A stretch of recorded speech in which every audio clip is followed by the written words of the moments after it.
Good evening students.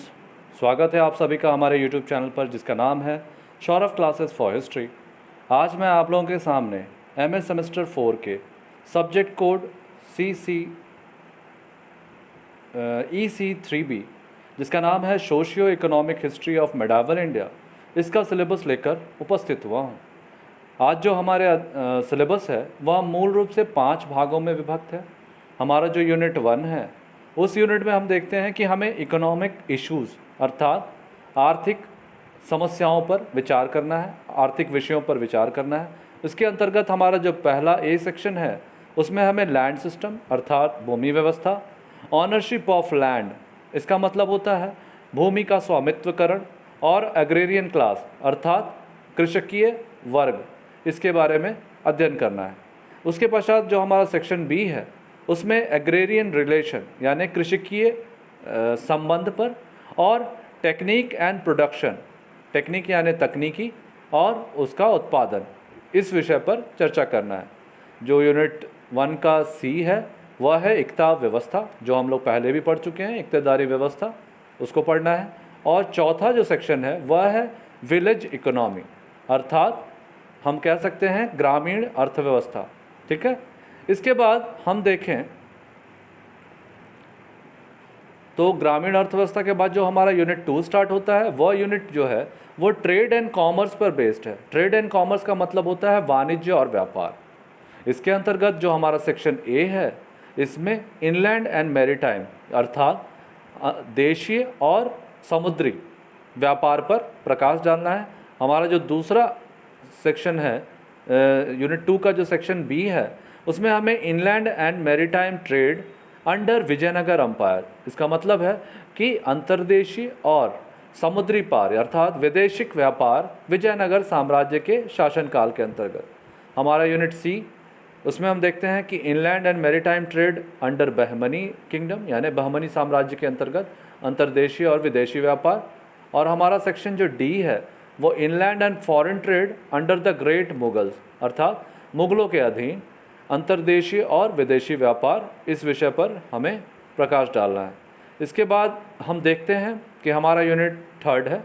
Unit 3 में growth of cities and towns under the सल्तनत period अर्थात नगरों और शहरों का विकास सल्तनत काल में। इसका जो पहला हमारा यूनिट 3 का ए है वह है growth of cities and towns under the great Mughals यानी नगरों और शहरों का विकास मुगलों के शासनकाल में।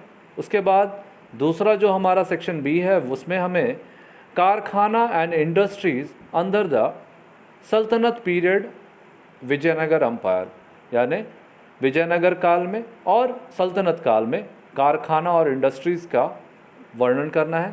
तत्पश्चात हमारा जो सेक्शन सी है उसमें कारखाना and industries under the great Mughal, मुगलों के अधीन कारखाना और शहरों नगरों का विकास। ठीक है। और हमारा जो अंतिम जो है सेक्शन इसका coins and guild system in medieval period, इसका कहने का तात्पर्य यह है कि मुगल मध्यकाल में सिक्के और गिल्ड सिस्टम के बारे में वर्णन करना है। गिल्ड माने वही टकसाल होता है, मुद्रा और टकसाल। अब हमारा देखते हैं आगे चलकर कि हमारा यूनिट 4 है। ठीक है। यूनिट 4 में सोशल स्ट्रक्चर यानी सामाजिक संरचना मध्यकाल का, ठीक है, जिसके अंतर्गत नोबिलिटी और उलेमा वर्ग या मध्यम वर्ग, जो उमरा क्लास होता था उसको नोबिलिटी कहते थे। ठीक है। उसके बाद हमारा है विलेज कम्युनिटी अर्थात ग्रामीण समुदाय। और तीसरा जो है वह है सूफीज़म अर्थात सूफीवाद। ये हमें यूनिट 4 में पढ़ना है। अब हम देखते हैं कि हमारा यूनिट 5 जो है, यूनिट 5 के अंतर्गत हमें सोशल मोबिलिटी पढ़ना है, सामाजिक व्यवस्था। उसके बाद हिंदू सोसाइटी यानी हिंदू समाज। उसके पश्चात मुस्लिम सोसाइटी, मध्यकाल में मुस्लिम समाज। और इसका जो अंतिम पार्ट है वह है स्लेवरी यानी दास प्रथा। तो कुल मिलाकर हम देखते हैं कि हमारा जो यह पेपर है यह मूल रूप से ECB3B जो socio economic history of medieval India है, ये हमारे सेमेस्टर 4 का एक ऑप्शनल पेपर है जिसके अंतर्गत हमें 3 एंसेंट, मेडाइवल और मॉडर्न पढ़ना होता है। हमारे यहाँ मेडाइवल की पढ़ाई होती है। तो मेडाइवल के अंतर्गत आपको EC3 भी पढ़नी है, जिसमें socio economic history of medieval India, यानी सामाजिक और आर्थिक इतिहास, मध्यकालीन इतिहास का सामाजिक और आर्थिक इतिहास, इसके पूरे सिलेबस को आपको बताया है। आपको मैं बता दूं कि इससे संबंधित वीडियोस मैं बनाकर बीच बीच में यूट्यूब पे आपको डालता रहूँगा। आप उनको नियमित रूप से देखते रहें और उसको नोट डाउन भी करते जाएं। और अगर आपको कोई समस्या आती है तो आप हमारे क्लास में, जब हम लोग फिज़िकली लॉकडाउन के बाद मिलेंगे, तब हम सारे टॉपिक को एक एक करके आपको अच्छे से डिस्कस कर देंगे। तो मेरी आपको शुभकामनाएं हैं कि आप अच्छे से अपनी तैयारी करें, और हमसे जितना बन पड़ेगा हम आपके लिए तैयार हैं और हम आपके लिए कर रहे हैं। बाकी आपकी अपनी मेहनत, ठीक है। तो मेरी ढेर सारी शुभकामनाएं। इसी के साथ हम आज के लिए यहाँ अपनी वाणी को विराम देंगे। धन्यवाद।